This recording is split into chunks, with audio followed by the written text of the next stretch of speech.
Hey friends, welcome to Bokeh, a podcast exploring the ever-blurring lines between the personal and business lives of professional photographers. This is your host, Nathan Holritz, and I'm happy that you can join me today in connecting with photographers and entrepreneurs as we discuss photography, business, and, oh yeah, that sometimes messy thing that we call life. This podcast, it's brought to you by Photographer's Edit, custom image editing for the wedding and portrait photographer. Just visit photographersedit.com. All right, ladies and gentlemen, boys and girls, we are back for yet another episode and a brand new guest as well. Tran is with me, wedding and portrait photographer from the Atlanta area, so not very far away from me. And we're going to be getting into a loaded topic today, vulnerability, and more specifically, how to push through that feeling of vulnerability for the sake of personal and professional growth. But Tu is here.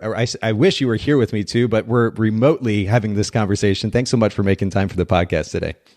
Yeah, I'm so excited to be here. A little bit nervous and feeling vulnerable. Well, and it's certainly relevant to the conversation. We'll get to that here in just a little bit. But first of all, I have to say for our listeners, I think one of the things, maybe the thing actually, that drew me in to you initially and why I even said, hey, let's do this podcast, or what made me most excited about it was your Instagram account is just beautiful. And, you know, I've been in the industry now for coming on 20 years almost. And so I've seen a lot of photography. I've certainly seen a lot of Instagram feeds. And sometimes it just kind of seems like the same old. Your work is just beautiful and it is diverse as well. Is this something that you've very purposefully curated? You're trying to go for a particular look? How did this come about? Well, first of all, thank you. Instagram has always been an Achilles heel for me, and I never intended it to go in that direction. It just kind of happened just because I do travel quite a bit, and my clients happen to be in a lot of different cool places. No, it just was never something that was intended. It just kind of happened over time. Well, it's beautiful. I mean, and beautiful. And I know I used the word diverse a second ago, but I love a wide variety of imagery in a photographer's account. I think it actually does a better job of displaying someone's ability as a photographer in some cases. And you have maybe the coolest Instagram handle ever, Too Legit. So it's spelled THULEGIT for those of you listening in. And we'll link to this in the show notes as well. Of course, Instagram.com/Too Legit. And then your website, we'll also link to in the show notes at bokehpodcast.com is two, the number two, and then T, the letter T, photo.com. By the way, props to you for getting a really short URL there too. That's pretty impressive. Thank you. I would say before, when you were just talking about diversified Instagram, I actually thought that the fact that it wasn't all weddings or it wasn't all yoga or travel, that it was a weakness. So to hear you say that that was something that you appreciated about my account, that actually makes me feel really good, just because I couldn't just post one facet of what I do, because all the other ones heavily impact who I am as a person and a photographer. So I really appreciate that. Thanks. Well, of course. And it's certainly meant in the most genuine way possible. You know, I think when we talk about, in fact, we're going to talk about brand position here in just a second. When we talk about branding and creating a brand that is distinct and that stands out in someone's mind to represent a particular thing, I understand the significance of consistency and imagery in a social media feed, for example. But at the same time, I think maybe just I'm the jaded guy who's been in the industry for a long time and I've seen too much of the same thing. It's so refreshing to see a wide variety of imagery, to see varying imagery, to see imagery that is kind of contrasting in nature. I think one of the most beautiful things in life are contrasts, and to be surprised and to see something kind of unexpected. And you certainly get that with your account. So again, we'll link to this in the show notes for our listeners. Make sure you go check it out. Too Legit on Instagram, THULEGIT. But let's jump to brand position. And if you were to sum this up in just a brief answer, what would you say is the thing that sets your photography business apart? Or more specifically, what's a unique selling point of your photography business, especially in a large market like Atlanta? Well, I typically, if I had an elevator pitch, I do destination event photography that's based out of Atlanta. And the great thing is, because there's a hub, I can go basically anywhere quickly. Yeah. And I specialize with portraits and retreats and weddings. So anywhere you want to go, I could basically go easily. And I don't know, because I travel so much, it is sorry, Nathan, I'm going to like blank out really quick. No, you're totally fine. It's so crazy to hear, like just hearing you be on like that. And this is just to be a side note, because I actually don't see my work the same way you do. So that's why I'm like getting a little emotional. Oh, you're totally fine. It's really cool to hear somebody on the other side just seeing the work that I create, and I don't see it the same way that you do. So I'm just gonna like take a little breather here and have like a mini panic attack, because I was just so caught off guard. Take your time. You're totally good. And this is vulnerability. I had no idea I was gonna get so emotional or respond that way. You're totally fine. No worries at all. Is this normal? Now that you like are talking about it, I honestly don't always know how my work is differentiated from the rest of everyone else, to be honest, because it's just something I see, and it's just how I photograph, and I never really thought of it as being special. So to get that kind of response, you always hear your friends and family and they compliment you, and it's your friends and family. So you never think twice about, oh, there's nothing really special about my work. And that's where it's really like surprising for me. Sorry, can we go back to that one later once I like get my shit together? You're really totally fine. It is a tough thing to try to figure out how to sum up, especially succinctly, right? I mean, you go to a lot of photographers' websites and you just see text upon text upon text, and they're trying to communicate their significance to a potential client. And I think a lot of times letting imagery speak for itself is actually the way to go. I mean, your imagery certainly does it. I'm actually on the homepage of your website. So we were talking about your Instagram, but even just on the homepage of your website, the initial images that you see there, the very top of the page, there's no text. It's just imagery, and it's a wide variety of imagery again. And it does speak for itself. I mean, we can get technical about the marketing side of things. And I mean, I love the topic of brand position, but at the end of the day, if somebody can come to your website and be just swept away by your imagery, I mean, more power to you. I will say, I have to throw this in because this is pretty great to me. You've got a little tagline of sorts on your Instagram account, which is making weirdos look dapper AF since 2009. And I think that's kind of brilliant, actually. Like, so maybe that was just tongue in cheek, but what comes to mind when you think about that phrase? Like, what did you have in your head when you're talking about weirdos and looking dapper? I mean, honestly, I had a client put that as her caption for a photo that I'd taken of her and her husband.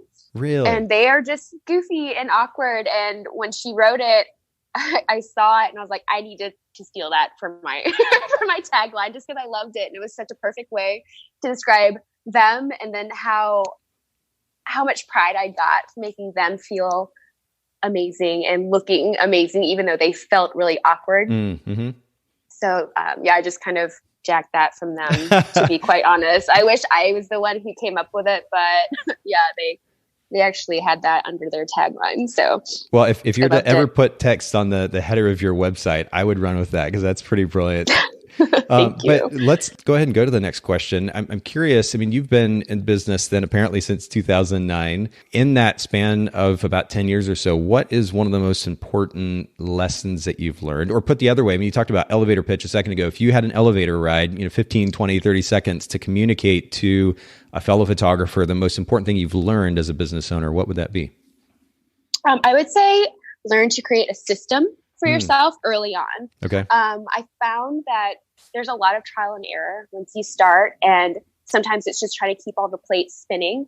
But if you can find a way to create systems so that you're consistent, your work is consistent, how you respond to your clients is consistent, the type of experience that they get is consistent, it'll work not only for you, but for them. And it just is a great way to keep yourself sane, especially if you're starting off and you're a little bit slow and you don't have a lot of clients at the time. But then eventually, if you remain consistent, you'll grow a following, and you'll need to figure out how to do things efficiently the busier you get. So I find creating systems is really important, and also learning how to advertise early on. And that's something that I struggle with currently, is I never had to advertise. It was always just word of mouth. But right now we are in a completely different, I don't know, like climate when it comes to like getting business. And so if you can learn to advertise early, you'll just have a steady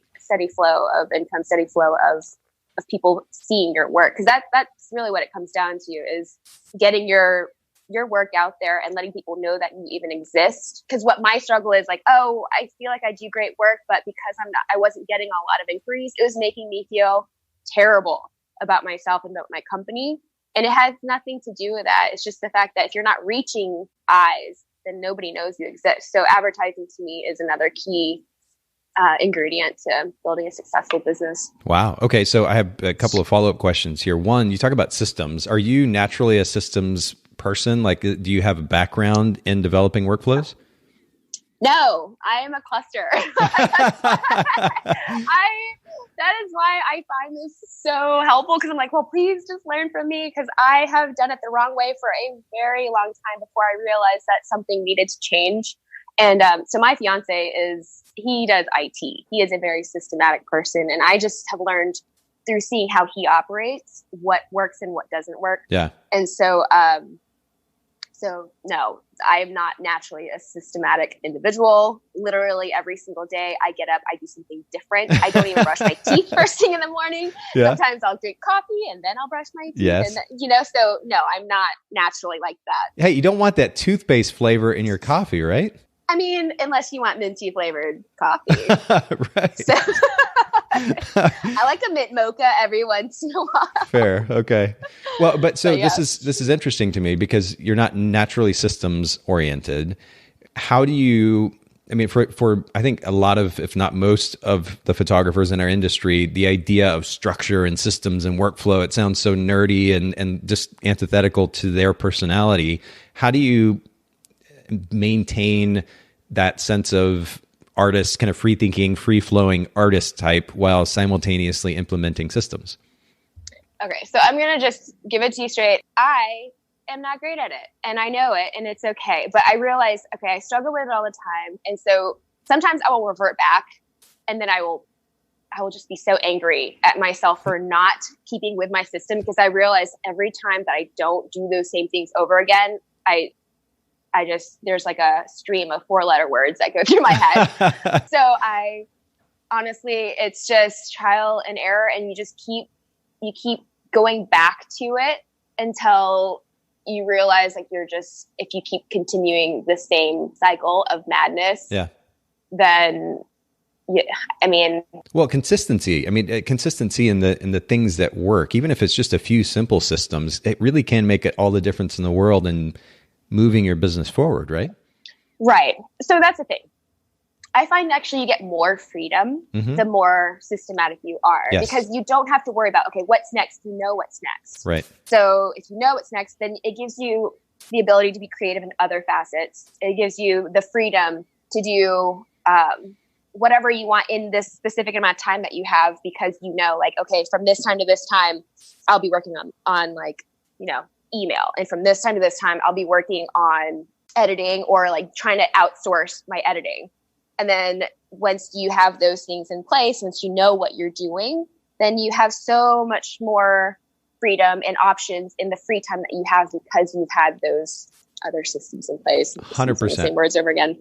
No, but it's so true. And I'm glad that you say this, because I mean, it's one thing for me as the owner of an editing company and somebody who talks about workflow to say it. It's another thing to have a photographer who, admittedly, this is not their strength, say, hey, look, actually, there is a really significant benefit. And these ideas of structure and freedom aren't mutually exclusive. In fact, one benefits the other. And this cannot be stressed enough. We talk about workflow here in the podcast. We emphasize workflow through Photographer's Edit. And again, it may sound like I'm trying to sell something, but these are principles that actually work. It makes all the difference in the world. And here's the thing.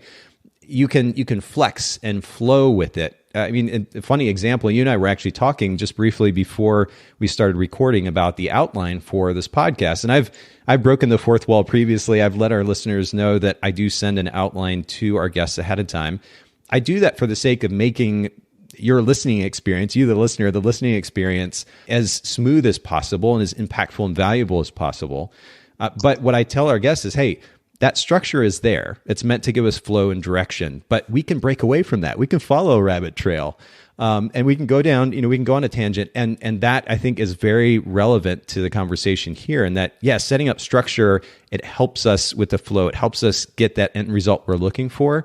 But we can break away from that. We can break the rules here and there. And that's one of the wonderful benefits of being our own boss. Totally. And it's another thing too, is if you're always on your toes and you're always trying to figure out, okay, well, what's coming next? Then you don't allow yourself that creativity, the time to even step back and be creative. Exactly. If you're always wondering what's coming next. 100%. That takes up mental space and it doesn't give you the freedom to be creative. Yeah, that's such a huge, huge point. This has been really good. I have to ask you one more follow-up question. I know we've been kind of stuck on this question for a little bit, but you mentioned something else that's interesting.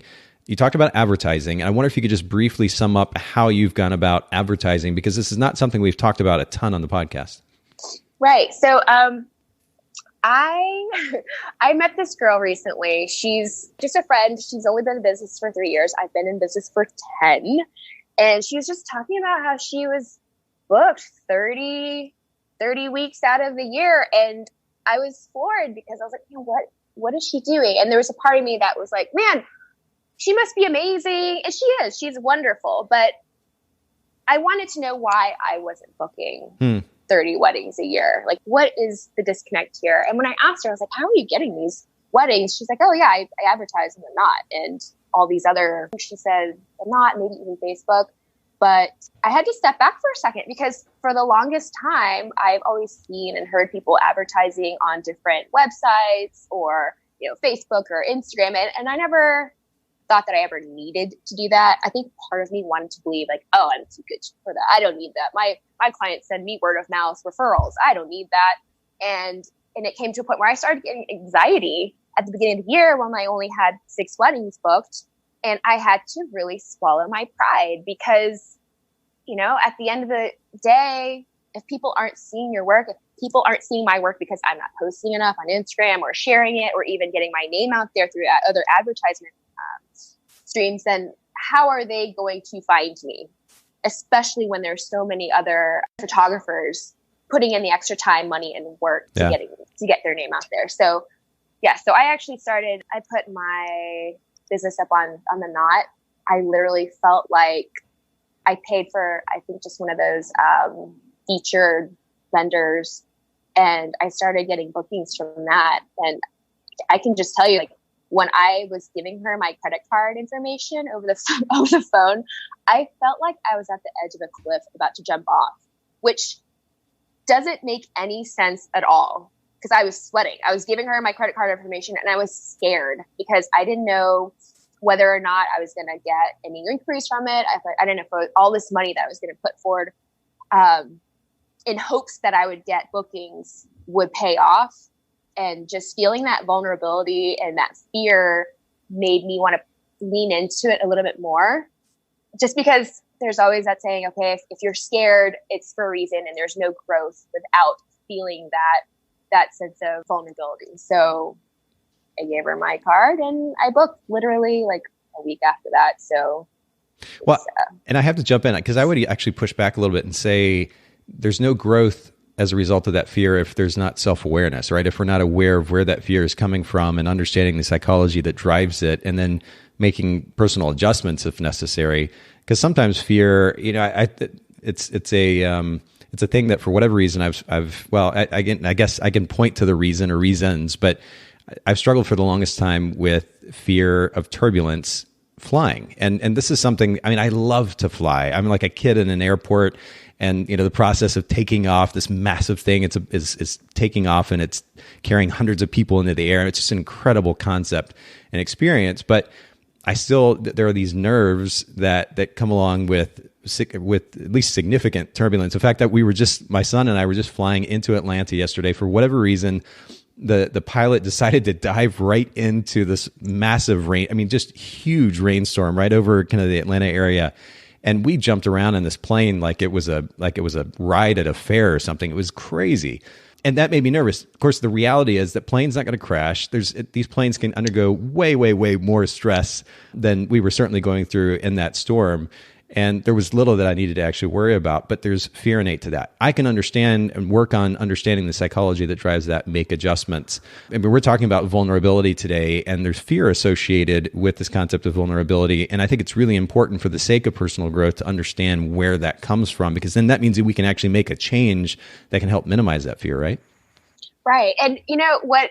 When I told my fiance, I was sitting there and he's like, why are you freaking out about giving her this credit card information? You've spent this amount of money on just dumb stuff on a regular occasion that doesn't make you money. Why are you afraid to do something that could help your business grow? And I wasn't sure. And he was like, are you afraid of actually maybe succeeding? Maybe, you know, if, because I have this like terrible self-esteem. Obviously, I was like bawling when you asked me about like my business and telling me about my photos, and this like feeling of, okay, what if I do succeed? And that's a scary feeling. But then again, I had to ask myself, what is the worst case scenario? Yeah. What's the worst that could happen if I dish out this money for this advertisement and I don't get anything back? Well, then it was a learning experience. And I learned that maybe this is not the avenue, not the clients that I'm looking for. Right. And I will say, though, for your experience with turbulence, your worst case scenario is actually a little bit worse. It's true. I mean, I think that's a pretty rational fear. But yeah, I mean, just when it comes to things like fear of doing something for your business or taking a risk when it comes to, you know, being creative or trying something new in your business or putting yourself on a limb, I try to subscribe to that whole question, or just continue to ask myself, like, what is the worst case scenario here? Like, the worst that could happen is, okay, I might lose out on a little bit of money. Right. But what I would learn from it would just help me veer in another direction that could possibly make more money or find a different avenue where my clients are. It's true. But, you know, that's like, you could sum that up with perspective, right? You have perspective that enables you to move beyond that fear. And perspective really is a big part of what enables us to move beyond fear. We're lucky enough to live in a first world culture where like the idea of being afraid of handing a credit card number to somebody for advertising on the Knot, for example, is something that we face. And I think if we put that and all these other fears that I have, that you have, that others have in the perspective of the kind of bigger picture, I think we can take a deep breath and take a step back and smile a little bit and be okay. I mean, yes, the worst case scenario and a turbulent plane ride is pretty terrible. Perspective shows that it's actually way, you know, statistically way safer to ride in an airplane than it is in a car. And this idea that we're going over bumps, which is something we always do on the ground, isn't actually as terrible as it might seem in the moment. That's perspective. And so I think perspective is something that we all need to maintain. Let's look at the bigger picture. Let's look at the actual information, not what we've made up in our head, and that can help minimize fear. We'll get to vulnerability, though, because it ties very much into this topic of fear here in just a bit. Talk to us just briefly, if you will, about time. How do you, amidst running a business and a relationship with your fiance, how do you create time for yourself that involves doing more than just sitting behind a computer and working? Right. So our industry is a very lonely one where we are very social, and then we hole up into an office, a dark office, and then we work by ourselves for a really long time. Yeah. What I typically like to do is I am a very social person, so I like to plan workouts with my friends, so I get to knock out two birds with one stone. Cool. Try to do that early in the morning, like meet up for a swim, and then we'll chat for a little bit, and then go our separate ways. The reason for that is I feel like such an adult when I do that. Oh, really? I feel like, there's just something about waking up and doing something for yourself that is good for you, like swimming. Yep. I'm a terrible swimmer, but I love it because it's a challenge, and Yes. I know that it's getting my heart rate up. Yep. And it really, it's like a very meditative activity because you just count. You count your strokes, you breathe. You count your strokes, you breathe. Mm-hmm. It's very meditative. So I feel good when I get back, and I feel like I've already won in some way. Like, it's just about those little wins early on, and that puts me in the mindset to work for the rest of the day. So once I can get those things out of the way, then I'm like, okay, I'm going to channel my inner adult, and I'm going to get to work, and I'm going to knock out things. And I try to do it in a block schedule. Cool. So I try to do all of my admin work early on, like knock that out. And then I'll do my editing, and then I'll take a break. And then, maybe I'll work on it. Each day is different depending on whatever block it is. So one day is mainly going to focus on editing, like let's say Monday, Wednesday, Friday. And then Tuesdays and Thursdays, it'll be like albums or some kind of client gifts or something of the like. So I think block scheduling is really important. It's just been a really helpful way for me to schedule out my time. And then if I am traveling, which I travel quite a bit, it seems to put a wrench in everything. So I find having a laptop at all times, and if there's like any kind of delay in flights, I can always be working on something while I'm just waiting around. So. Yeah, and that's that proactive approach to managing time, especially when there is dead time. I think that's so great. And we're lucky enough to have the technology that lets us do that. And even our phone, we can run so much of our business on our phone if we're working within those systems that you were talking about. And instead of complaining about this thing or that, in a moment, something's delayed, pull out the laptop, pull out the phone, get something done, be productive, move forward with life and business. I think that's a great way to approach it. And I love the idea of starting off a day with a workout, something that's energizing, a focus on taking care of yourself, putting yourself physically in a great place. I think that's also incredible. And I think that's a great example for our listeners. Talk to us about the most impactful business or self-help book that you've read or listened to. Oh man, I am the self-help book queen. So when I'm working, I typically will have an audiobook on, and if it's not an audiobook, it's a podcast. And when I do listen to audiobooks, I will usually listen to them like 3 to 4 times over again, just because when you're doing stuff and you're not actually reading a book, I'm convinced that you're only really getting like 15, 20% each time, just because, I'll literally be sitting there and we'll be thinking about something else completely and we'll zone out on the audiobook. As far as which ones I would recommend, I really love basically anything by Brené Brown, especially since we're on this theme of vulnerability. I love what she has to say about it. And there's a lot of empowerment with her books and what her message is. Essentialism. I'm not sure if you read that or not. I think it's Greg McKeown. Yes, McKeown. Yeah, Sean Austin is a good friend of mine. He's the CEO at Kiss Books, and he's talked about that on the podcast before, I believe. Yeah, it's a great book. It's just a way to cut out the fat in your life and just really focus on the things that are important. So I actually went to school for business, and this is kind of a business book, but Scrum. And even though it's it's more of a corporate type of business book, I found that you can actually apply a lot of the things from that book into daily life. So Scrum was really interesting. It's basically how to be efficient with working with others and in a team and project management, essentially. So even if you're working on a wedding and like, regardless of wedding work or whatever it is, we did a renovation recently and I found using Scrum technique was actually very helpful. Have you ever heard of it? The concept, I think I've briefly heard of it maybe before, but I haven't read the book itself. Yeah, it's not a reader. Definitely listen to it. You will fall asleep like a dozen times if you try reading it. Yeah. But if you listen to it passively, there's a lot of really great tips in there. Let's see. Another one is The Obstacle is the Way. I'm not sure. Have you read that one before? I haven't, but I've certainly heard of it.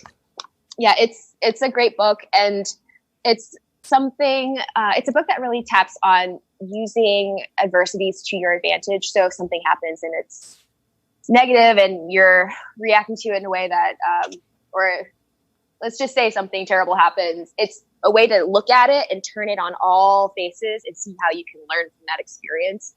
So I find it helpful, not only for business, but just personal life. And then let's see, another one. Sorry, I've got a bunch of these. The $1 Trillion Coach, which isn't like a self-help book, but it's actually a biography. Okay.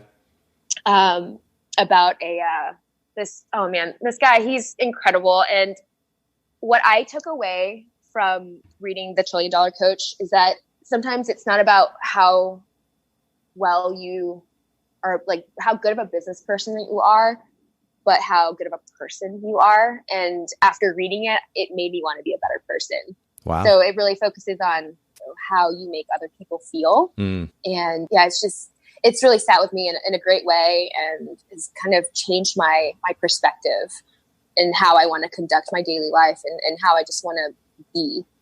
So I thought it was a really great book as well. Wow. Okay. So we're going to link to all of these in the show notes. And for those of you listening in, if you're new to the podcast and you're not taking advantage of the show notes, it's these types of resources that you're missing out on. If you just go to BokehPodcast.com, Haley will link to all of these in this particular episode with two. You can link to those books on Amazon and see the other resources that we discuss and take advantage of all of that. So last question before we get into our main topic, what's the most unusual item in your camera bag? And this doesn't have to be a camera or a lens or flash or otherwise that makes you or helps you be a better photographer. I've got a couple. Okay, cool. My first one is, food, I would say, just because if I'm not fed or if I'm hungry, oh man, I can't think and I get grumpy. So that's really important. I usually have some kind of, Kind bar or something in my bag. And then my most important thing I would say is my Dr. Pepper chapstick. No way. Okay. Yeah. So it's kind of embarrassing. I've used it since I was a kid, since I was like third or fourth grade. Yeah. And it's like my comfort blanket. So anytime I have it around, I just feel a little bit more secure. So if I'm in a social situation, like right now, actually, when you ask me that question, I put on my chapstick when I start to get nervous, and it just makes me feel at ease. Yeah. So I'm pretty sure I just have like a psychological addiction to it. And if I don't have it, I feel a little lost. I'm like, oh God, I need it. I just need something. So this is my secret weapon. No, I totally get it. We all crave that sense of stability in one form or another, and it could look different ways for different people. Chapstick, Dr. Pepper chapstick could be it. Yeah. Do you have something like that where it just makes you feel comfortable knowing that you have in hand? Oh, that's a really great question. I think one of the biggest things for me is, I think structure. I think is the familiarity and maybe, some would argue the sense of control that comes from knowing what's going to happen. I like that feeling, and that gives me a sense of stability. And I was brought up in a very structured household, so we could probably argue that it is a throwback to my childhood in that sense that my dad was extremely structured. There was a certain way that you did everything, and there was kind of an order, a schedule, if you will. I mean, even down to the menu that my mom would kind of cook over the span of a couple weeks or so. We rotated through certain meals. I mean, it was extremely structured. So that's what I was used to, and I enjoy that sense of structure now. I will break out of it, and I enjoy that sensation as well. But I tend to be a pretty structured guy, and I think that's kind of my security blanket. Well, so how do you cope with that once you don't have that same control or that same structure? Like, how do you handle yourself, or what do you do to get yourself back? Oh man, that's also a good question. And I love that you're turning this back on me. I'm so, no, this is fun. I'm so used to being the one asking the questions, but I think this has been to be very clear, it's been a learning experience for me. That desire for control and even authority in some cases has been something that I've had to kind of push beyond, realizing that my way isn't the only way. And that's kind of a simplistic way to sum things up. But again, based on, I'll just say, past experience and relationships, that was something that it was kind of a learned behavior. And so at this point, a lot of it is just like a split second, deep breath reminder that me not being in control isn't the end of the world. Just a kind of an inward reminder or a personal reminder, and letting go. Consciously, subconsciously, kind of letting go of that need, for that so-called need for control. That's the exercise that I go through. No, that's awesome. I think it goes back to that whole self-awareness thing and just knowing that that's something that triggers you. Yeah, 100%. And, I know that, in fact, my son and I were taking a trip. I mentioned flying into Atlanta. We just came back from San Francisco. We took a trip together out there and spent a long weekend together. It was a really great trip. But even prior to that, actually, we went briefly to Memphis, Tennessee, and I took him to a concert that he had wanted to go see. And so we had some time in the car. We were chatting. And I learned this, actually. I mentioned Sean Austin earlier from KISS. He's a longtime friend of mine. And one of the things that he'll ask, particularly to his wife, is, what's it like to be on the other side of me?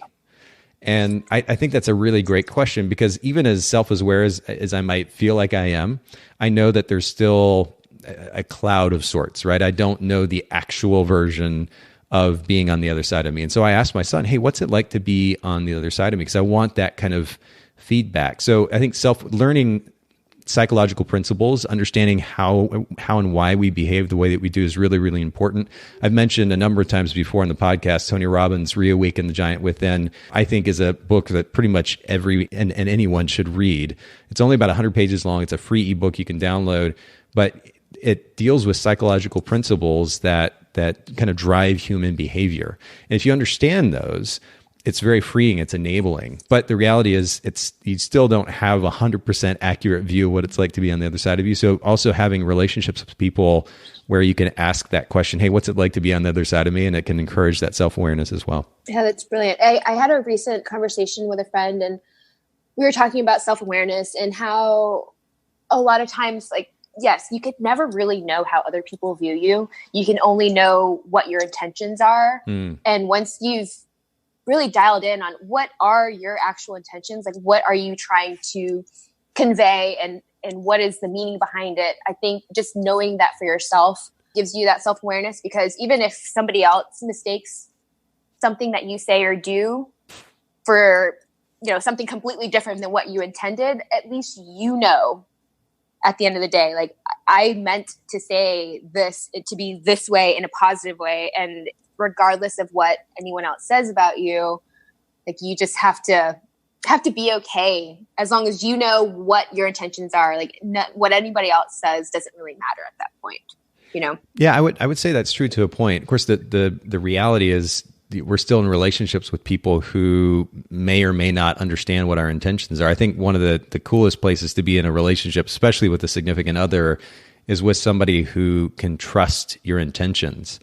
Yes. That's something that I've been learning about quite a bit in my relationship, my current relationship. And it's been a really cool experience, because whereas in the past I have had a tendency of kind of projecting on the other person what their intentions are, or making wrong assumptions. If you can be in a relationship with somebody with whom you can trust their intentions, that they actually have good intentions for and toward you and toward the relationship, it makes the relationship a lot easier too. So we're going directions that we certainly don't have time to cover in a whole lot of detail here on the podcast. But I love these kinds of conversations, and I really appreciate you kind of pushing back and asking me questions too. It's been a lot of fun too.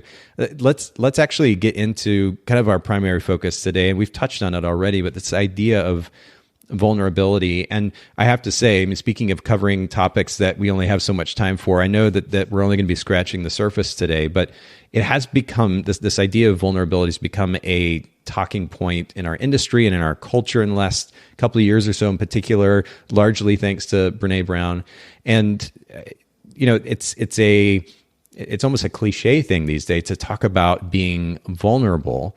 And so I would like to understand better from your perspective, when we talk about this idea of vulnerability and then ultimately kind of pushing beyond it, how would you define the idea of being vulnerable? I would say it's taking a risk and putting yourself out there and not knowing the outcome. So whether it's positive or negative, and still doing it anyway. So I think if you guys watched her Netflix special, it was like basically be brave, even though it scares you, just doing it anyway, and just putting yourself on that, in that capacity where you can grow from it. I mean, what is your definition of vulnerability?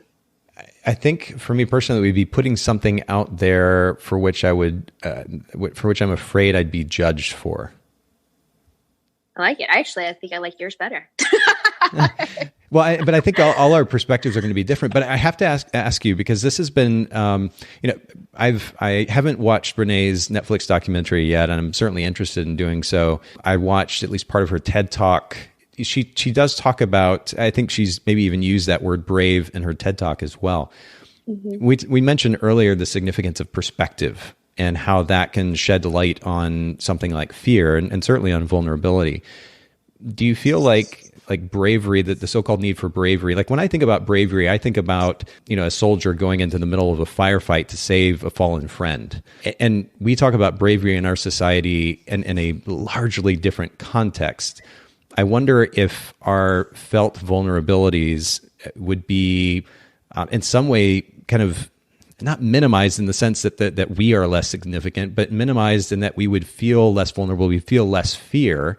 If we shifted our perspective a little bit, we gave a little bit less significance to some of the things that we kind of label as being brave for doing. What do you think? I mean, I think it goes back to that whole, like, well, what is the worst case scenario? Like when you're in the military and you're saving your friend from some open fire, that's brave. The worst case scenario for that is a lot more, you're putting a lot more on the line. Dire. Right. It's a lot more dire than, posting something on Instagram or buying an advertisement. Like the worst case scenario, it's, you really don't have that. You can't even compare the two, but it does put things in perspective, because it's like, well, why the hell not? Like, why the hell not would you buy an advertisement if that's the worst thing that can happen? It's not like you're getting shot in the face, so it does put things in perspective for sure. And I think that will help gauge a lot of other people's decision-making if they just consider what could possibly happen. Like, what's the worst that could happen versus what's the best thing that could happen in the situation, and whether or not the best case scenario outweighs the worst. Yeah, I like that. Does that make sense? No, it does. I like the worst case scenario kind of thought process. Like applying that to pretty much everything in some form or fashion would probably be helpful.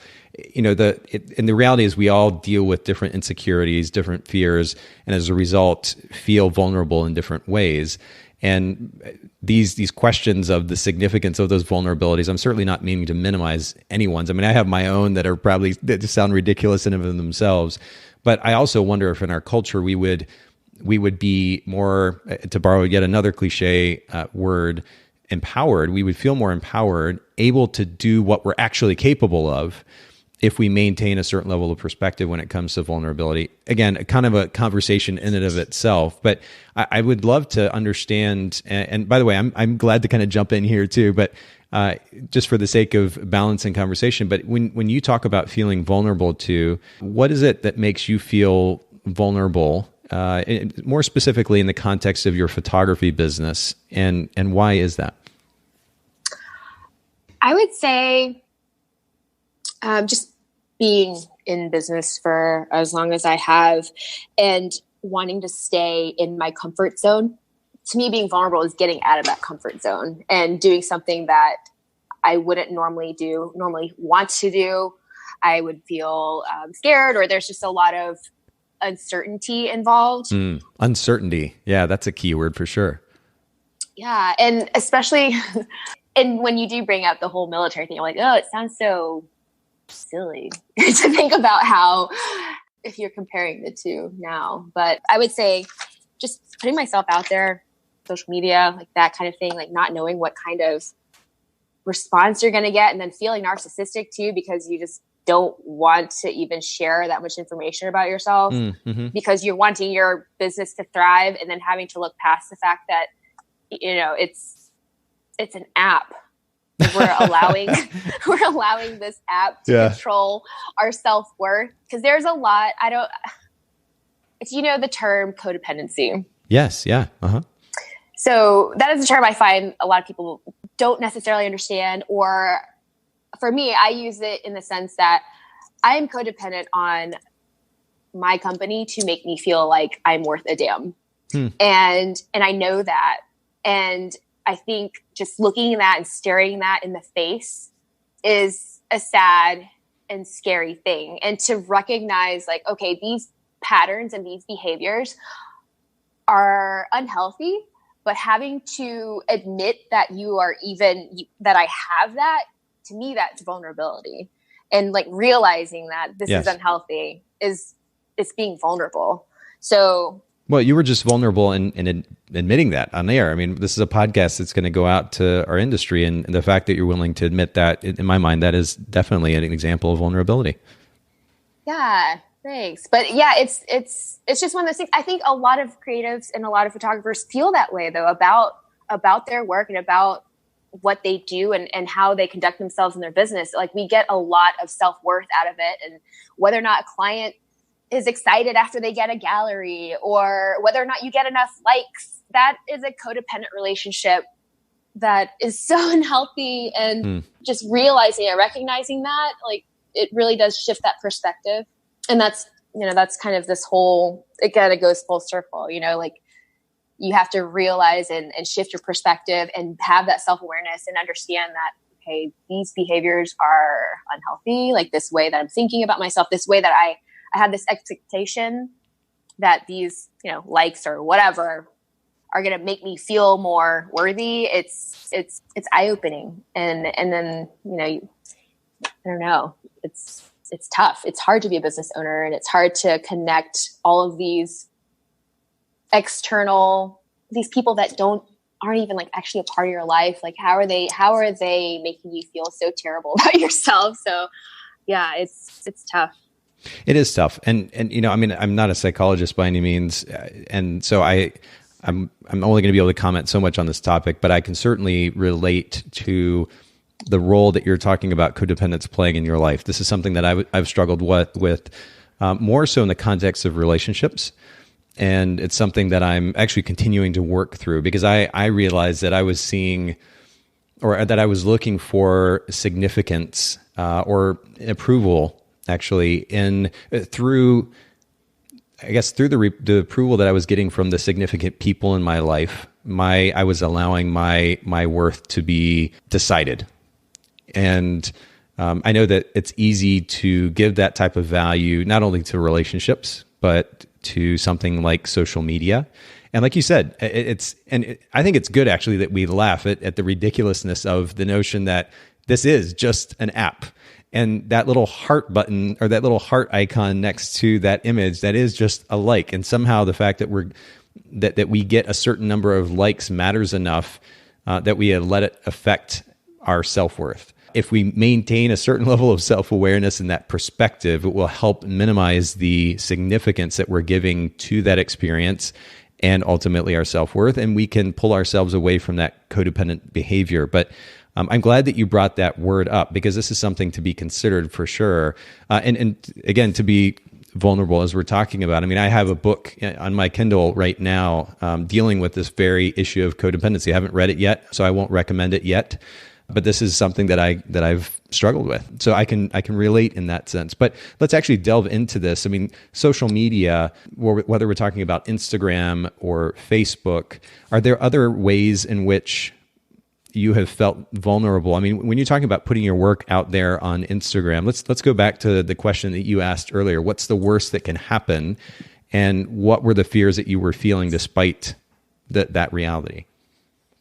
I mean, posting social media it's great. It's great because it can do a lot for a business. It can do a lot for a person and their feeling of that sense of false self-worth. But putting yourself out there, that vulnerability, I would say the worst that could happen is you don't get a lot of likes. That's fine. Or you don't get a lot of followers. And I do struggle with that still, because you go on my Facebook page, I have like 1,500, or not my Facebook, my Instagram account, and I got like 1,500 followers, and that's fine. That's fine. But then you go to these like 21-year-old photographers' accounts. They've been in business for like a year, and they've got like 17,000, or they have like 32,000. It's just like, it's so hard to compare, because I find that a lot of clients will refer to a famous Instagram photographer account that's got all these likes and followers. And it's hard to just remove yourself from that, especially when your clients are mentioning these other accounts and feeling like you're not worthy or your work's not worthy because you don't have all of these followers. And it's hard. It's hard to not put yourself in that rat race and compare yourself. And it is a struggle for me, especially since I have been in business for so long. And I feel like, I was being lazy in the beginning, and I wasn't focusing on that because I didn't think it was important. And I was afraid to put my face up there. I was afraid to be vulnerable because I didn't want that feeling of not being good enough realized on a social media app. Yeah. Yeah. So yeah, it's definitely a struggle, and it's something I'm working on. I started taking some business courses, and there's one that I'm planning on going to. They really focus on just doing it anyway and not being afraid and just putting yourself out there and having to build. If it's like, if you want to compete, you have to play. So you can't just expect there to be this miraculous following if you're not going to be vulnerable and put yourself out there, even though it makes you uncomfortable.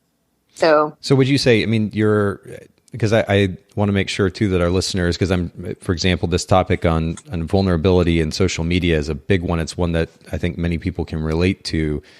I'd love to share with them what you're learning in that process of kind of pushing through the vulnerability there on social media. Do you feel like one of the biggest steps in that direction for you has just simply been playing, as you would say, posting regardless of the feeling and kind of pushing through? Does that ease the sense of vulnerability or the fear that you've experienced? I would say I went from posting once a month to once a week. Okay. and I know that the people that I've taken workshops with, I took a workshop with Justin and Mary, and I'm planning on taking one with Hustle and Flow. And they all say, you need to post every single day, and you need to do Instagram stories or the Insta stories, because it like beefs up your algorithm. And I do find there's a lot of engagement there.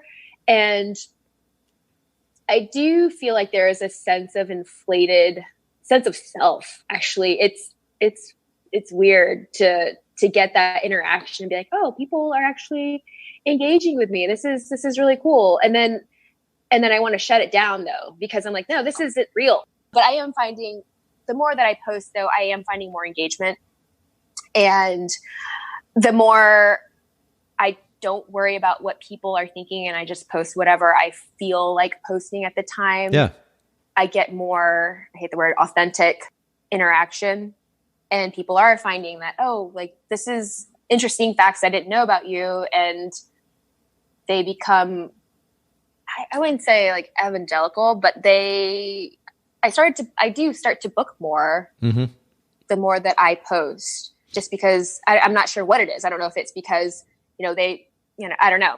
Well, I mean, they're seeing, you're talking about the significance of the algorithm and I mean, this is a complicated topic, certainly, that I can't speak extensively on, but if you are, for example, involved out there in your stories and also consistently posting in your feed, your brand is being seen more readily. And not only that, you're putting yourself out there, especially if you're putting yourself out there personally, then likely those potential clients will connect with you even more, and as a result, book you more. I mean, in some ways, it's a relatively simple concept, but I also understand where you're coming from, the apprehension to giving so much significance to something like an app. And I've had a very similar feeling. I think there are a couple of things to keep in mind for everybody involved in the conversation here, myself included, certainly for our listeners, is number one, regardless of our perspective on social media, it's here, at least for the time being. It is how the world is functioning, at least as we know it in kind of modern Western culture.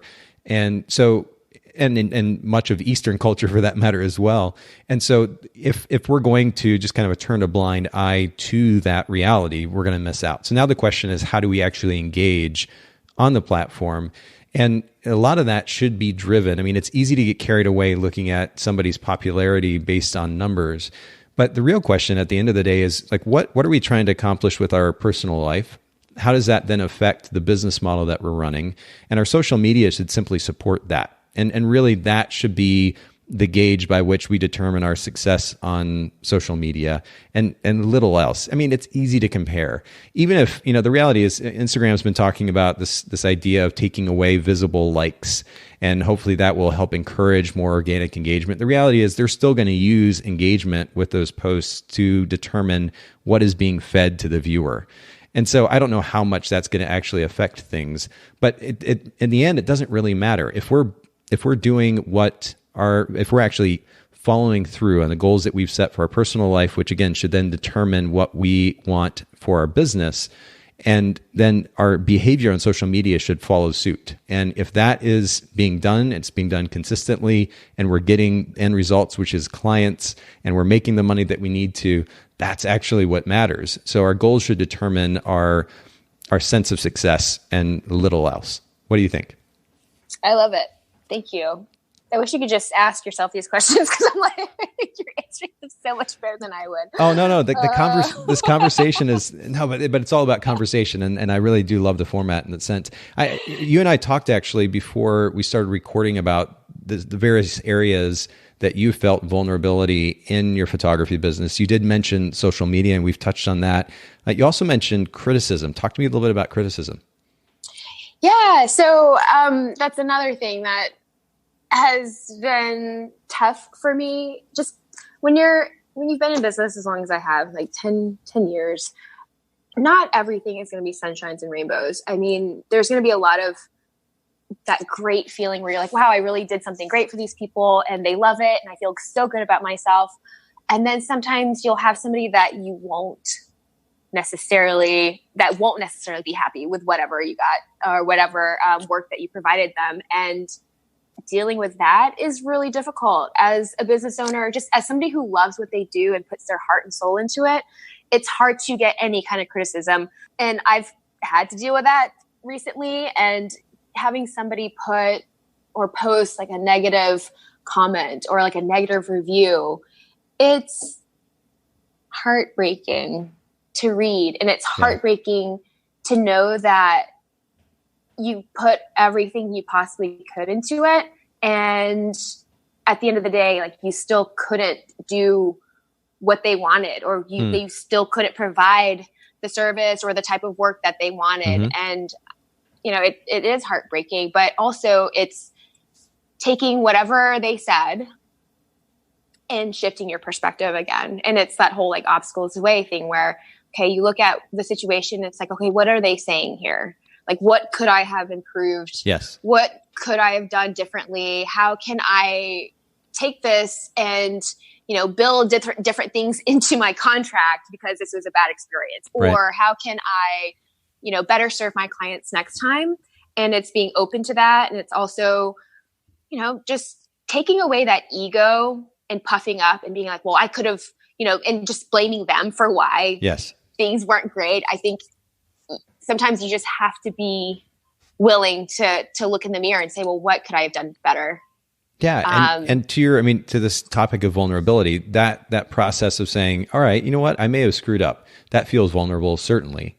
But the open-mindedness, and again, the open-mindedness to the development of self-awareness, which is, okay, this is what happened.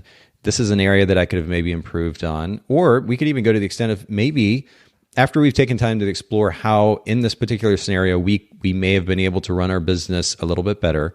Maybe we explore the possibility that this wasn't the right client for us. So in the future, how do we go about the process of targeting a more ideal client for our brand and for our business model so that we filter out those who don't necessarily fit? But ultimately, that process of being willing to and open to improving, that feels vulnerable. I very much understand what that feels like, and it can be disconcerting.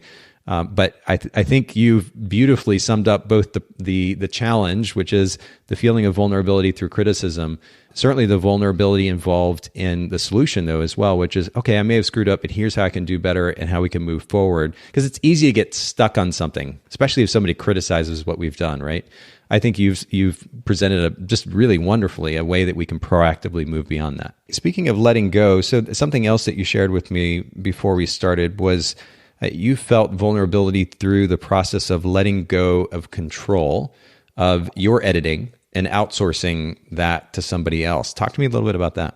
So when I started, just the idea of wanting to add in outsourcing into my business, just because, okay, I knew that there was a problem. I knew that I wasn't able to deliver my work in a time that I was proud of. Like, at the end of the day, I was proud of the quality of work I was giving them, but I wasn't proud of how long it was taking.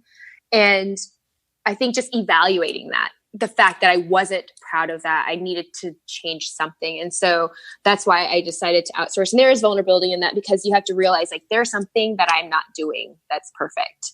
And just realizing that there could be something that's better. Somebody actually might do this better than me.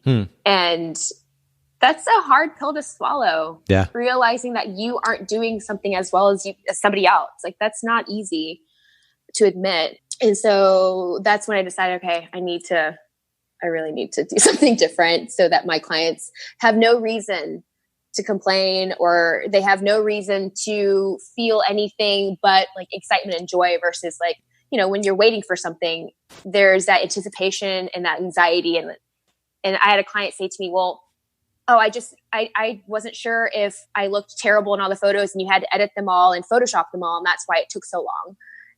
And that broke my heart. Oh man.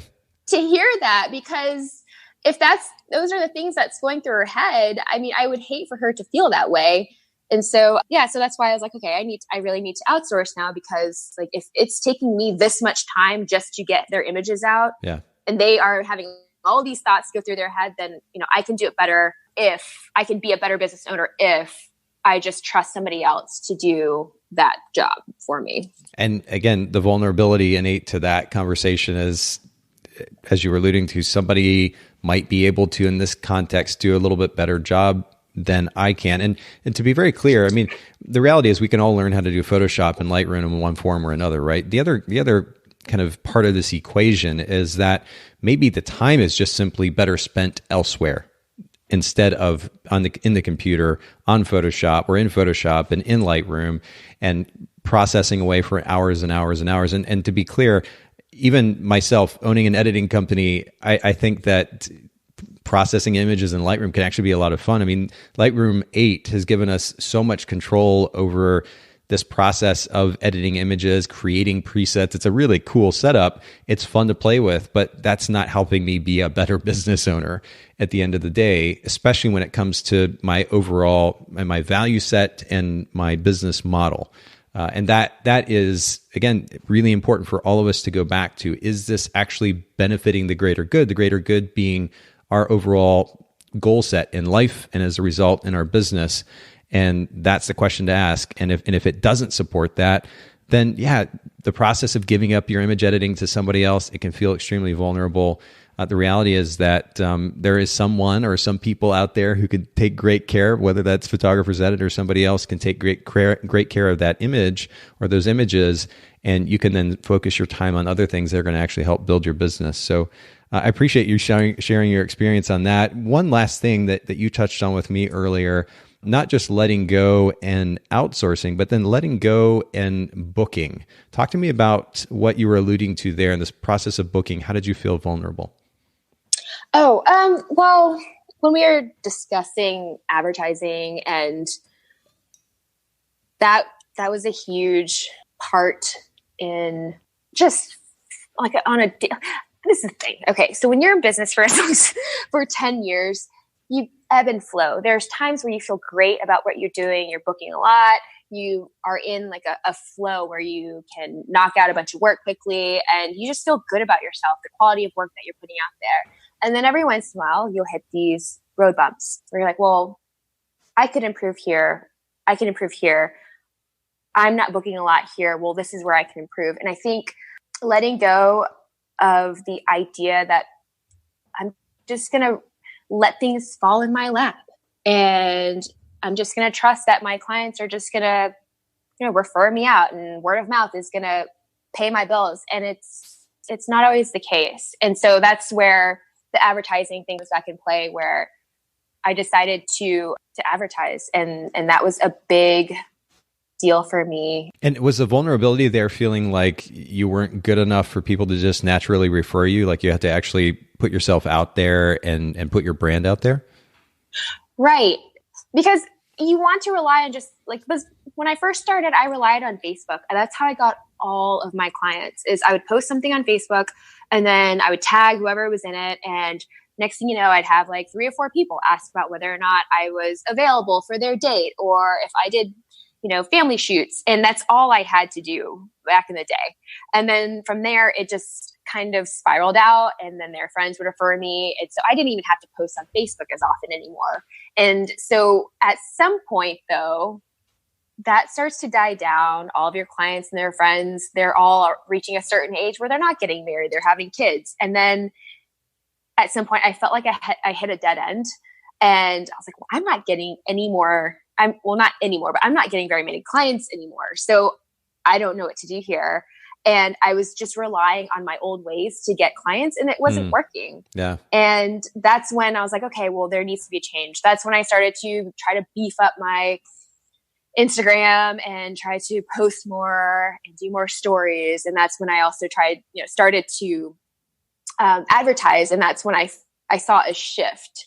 And the more money, the more time, the more effort, and the more research that I did to get new clients, I really saw it paying off. And that's the thing, is like, I was looking at my friend wondering, like, why not me? And not realizing that she put a lot of time and effort into advertising and in growing her business, while I was spending a lot of time just, listening to self-help books. So. Well, but this brings up an interesting point, though. We can't ever just coast, right? And I've learned this the hard way as well. And maybe we could sum this up by saying we have to let go of old expectations for the sake of booking. We have to be willing to ebb and to flow and to make adjustments and to change the way that we're approaching getting new business, because culture changes and times change, technology changes, our market or potential target market changes. I mean, things change. We have to be willing to go with the flow and change accordingly. And I think this is a really great reminder for all of our listeners. So it's been a hard road, but I mean, definitely working towards a path where I feel like there's growth, not only in my personal, psychological health, but also in my business. So it's been a fun but challenging road. To go back to kind of bring it full circle to your willingness to be vulnerable and share with us the way that you have today, I can't thank you enough for that.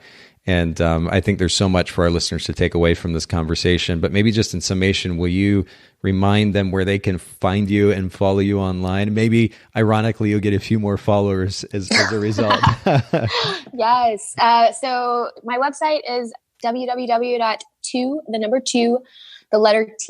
photo.com. And on Instagram, my handle is at 2THU legit LEGIT. So still one of the coolest Instagram handles from anybody in our photography industry. I love it.